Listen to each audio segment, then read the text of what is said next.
Can I call you Al or maybe just Din? Or how about Laddie?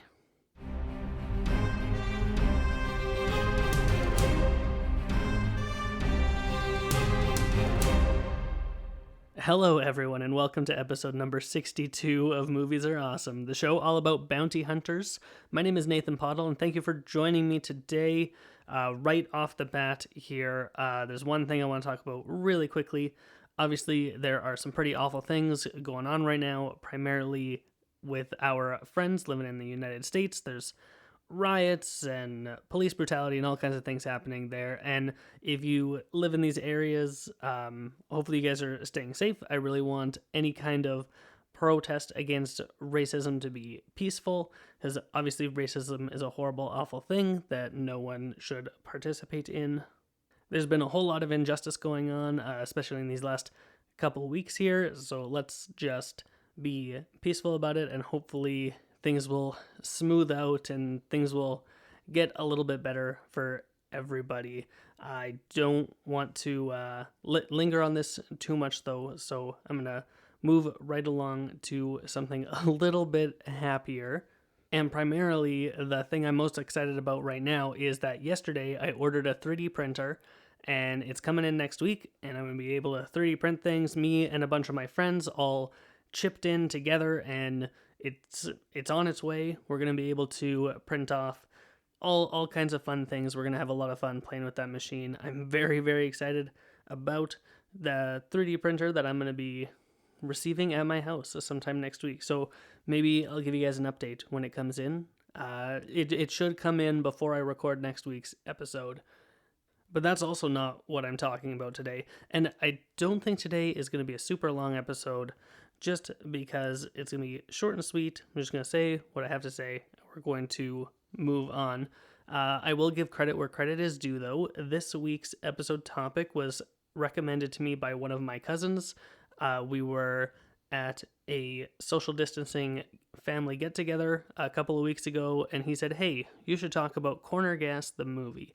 And I said, "Oh, well, maybe I will." And here I am. With nothing else to talk about, we're going to talk about Corner Gas, the movie. And the way I said that just now made it sound like I'm like having my arm twisted into talking about this. I'm not. I really like this movie. But I think before talking about the movie itself, I have to talk about the television show that preceded it. For anyone who does not know, Corner Gas is a Canadian comedy that ran on the air. The first episode premiered on January 22nd of 2004, and the final episode played on April 13th, 2009. And so it had 6 seasons, and it was created by Canadian comedian Brent Butt. Very, very funny guy. He's a good follow on Twitter. If you want to check out Brent Butt on Twitter, he's pretty funny.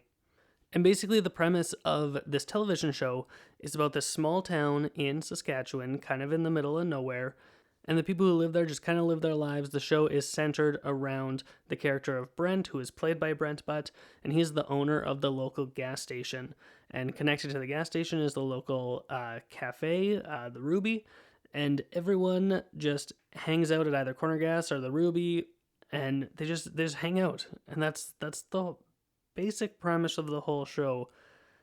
Is just their day-to-day lives. Sometimes they'll do something weird, like, you know how comedies are, right? They do things that are funny. Now, this comedy specifically, it has a very specific style of humor, and it really plays up on wordplay, and it has really dry humor. The show's really, really witty.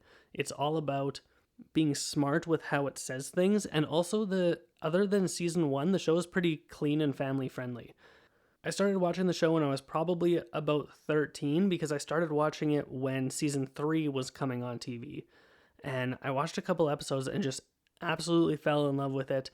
Got the rest of my family to watch, and it was one of those shows that when new episodes came on, every week my family would gather in the living room and we would sit down and we would watch the newest episode of Corner Gas. And that's one of the things that I really have nostalgia for TV, is that we don't really have that anymore, of just once a week gathering around, sitting down, watching a show. We get that with some shows, like HBO releases their shows weekly, so Game of Thrones, you gotta wait each week, and then you gotta watch it right away, so that people don't spoil things for you. But it's a different feel, you know? Like, I really enjoyed as a kid, we would sit down and watch a new episode of a show, whether that was Everybody Loves Raymond or we watched Corner Gas. No other ones are coming to mind immediately, but that's something that we did as a family, and I really, really enjoyed that. So I'm feeling nostalgia for it right now. But moving on from that, we had the end of the show, and then 5 years later, the movie came out. It premiered in December 13th, 2014. I actually looked it up so that I could express. Now, this movie had a very, very small budget. Very small budget. It had an $8 million budget, and this was mostly done through government grants, through the Canadian government. And also, they had a Kickstarter campaign. Now, the Kickstarter campaign was just to get them a little bit of extra money so that they could do like a theatrical run, and they could do like a bunch of extra things for the fans, because the show has a pretty big fan base. I don't know if the fan base has grown or shrunk over the years, because 2014 was already 6 years ago that this movie came out. But back when they were organizing the movie, there were lots and lots of people. So their Kickstarter goal was to raise $100,000 in 30 days, and they got $125,000 in 2 days. So with that extra money, they were able to beef up the budget a little bit. They did a little bit of special effects in the movie, which is right at the beginning of the film, where you see exactly where that money went. And with the movie, it has a little bit of a different feel from the show because it is bigger and it's longer. So there are things where it just wouldn't have happened in the show because we're dealing with a bigger budget. But I think that overall the movie does have a very similar feel and tone to what the show had, and it stays really true. I think a big part of this is because the movie is directed by David Story, who was heavily involved in the creation of the show, and he directed a bunch of episodes, if I remember correctly.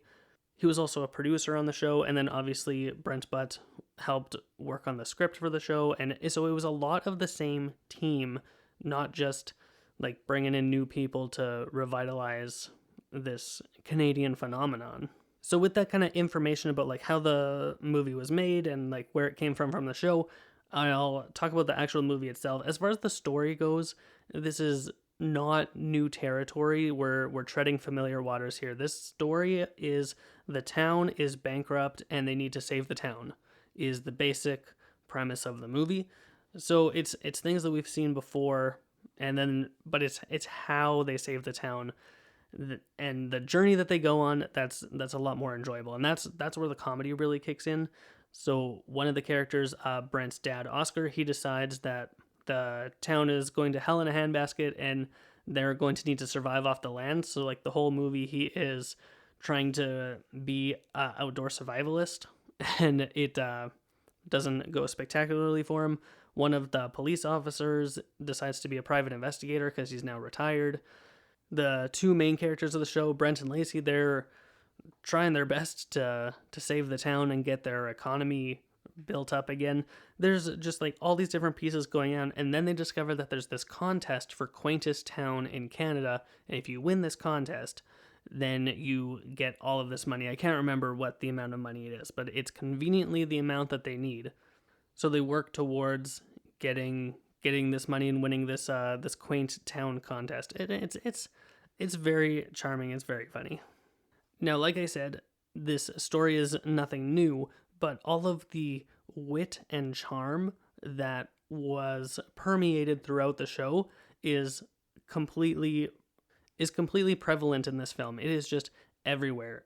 Everything in this movie, and it's true to the characters, and it's true to just to what the show was. And I feel it's a loving tribute. It feels like at the end of the movie, it feels like a long episode of the show. Like just one last go. There's one scene in the movie in particular, and we're going to get into minor spoilers here, where it really gets into, like, it knows what it is. And throughout the entirety of the show, there's this town called Woolerton, and the citizens of Dog River, which is where the show takes place, just hates Woolerton. And every time you say the town's name, you have to spit because, like, you hate them. But throughout the entire show, we never see this town of Woolerton, or we never see a person from there. It's just the next town over that everybody hates, that never gets fleshed out until the movie. So in Corner Gas, the movie, they go to Woolerton, and there are these two kids who are having a lemonade stand, And the two characters from Dog River who are in Woolerton have a conversation with the kids at the lemonade stand, and the kids are listening to them talk. And one girl says at one point, she goes, "You two sure are good at wordplay." And I think that just like sums up the entire thing. It's all about the wordplay and the witticism. And that's what I really like and appreciate about this comedy. That's what I want out of my comedies. Regular listeners to the podcast know that my favorite comedy is Some Like It Hot, and I always talk about it, and that movie is just the wittiest and smartest comedy that I have ever seen. And Corner Gas and Corner Gas the movie lives up to that legacy that has come before it in witty humor and just being smart. It doesn't resort to cheap jokes or like dirty or sex jokes or anything like that. It's just like good, wholesome family entertainment that is smart. One other thing that this movie does really well, and it did really well in the show as well, is it does cameos. Famous Canadian cameos really, really well. Over the course of the show, there were just tons of Canadian cameos. Michael Bublé made an appearance. 2 Canadian prime ministers made appearances. My favorite one, though, okay, we're going back to the show for a little bit here because I just want to talk about my favorite cameo in all of Corner Gas. There's a scene where Brent and his friend Hank are talking in the gas station, and Brent is talking about his life being a TV show, which, like, the meta joke is that Brent is based off of Brent the creator, and so, like, it is a TV show about his life. And so he says, a TV show about my life, like, who would watch that? And it goes back to Hank, and he says, well, maybe if there were some really cool cameos. And then in the background, pops in, a lady walks on screen, and she goes, "Hi there, I'm Cindy Clausen, 5-time Olympic medalist."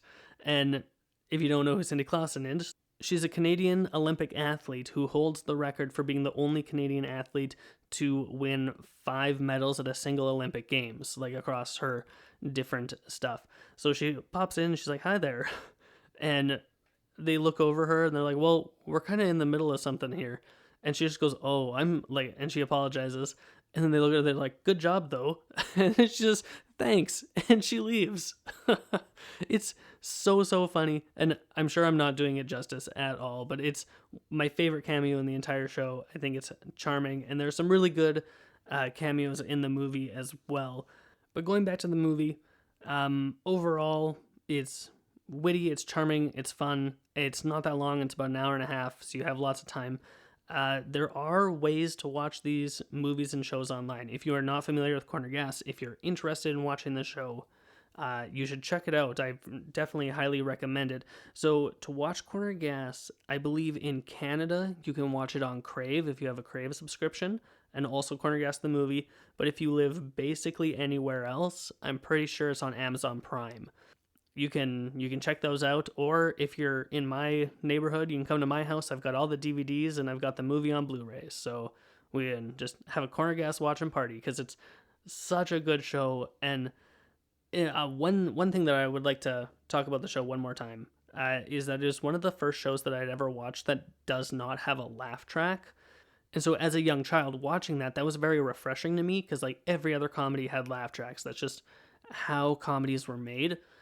But watching Corner Gas, like, I get to decide what's funny, and I decide when I laugh at things. And it was just refreshing. It has a completely different feel. It's very unique unto itself, this show. It's a gem. It's a Canadian treasure. You should absolutely try and check it out wherever you can. So I think that I talked about all of the things I wanted to talk about without really getting into heavy spoilers on the events of the film or events of the show. So good for me on that. Like I said, it's not a very long episode today, and that's fine. This movie is short and sweet, and the review is short and sweet. Highly recommend it. So what I would like to know from you guys today as I wrap up the show is, have you seen Corner Gas the show and Corner Gas the movie? Do you like them? Do you not like them? There's also Corner Gas the animated series, which is out right now, which I don't like as much. But the show and the movie, I think, are both fantastic. So have you seen them? Have you not? You can feel free to let me know your thoughts on everything. You can reach out to me. You can find me on Twitter at PottleNathan, and you can find the show on Instagram at Movies Are Awesome Podcast. If you haven't done so, feel free to subscribe to the show. You can do so on iTunes, Google Podcasts, Spotify, and a whole bunch of other places. Thank you so much for listening to today's episode. It means so much to me that you sit down every week or every other week, depending on if you like the topics or not, and just listen to what I have to say about these things. Thank you so much. And remember, if you have nothing else to do, go watch more movies.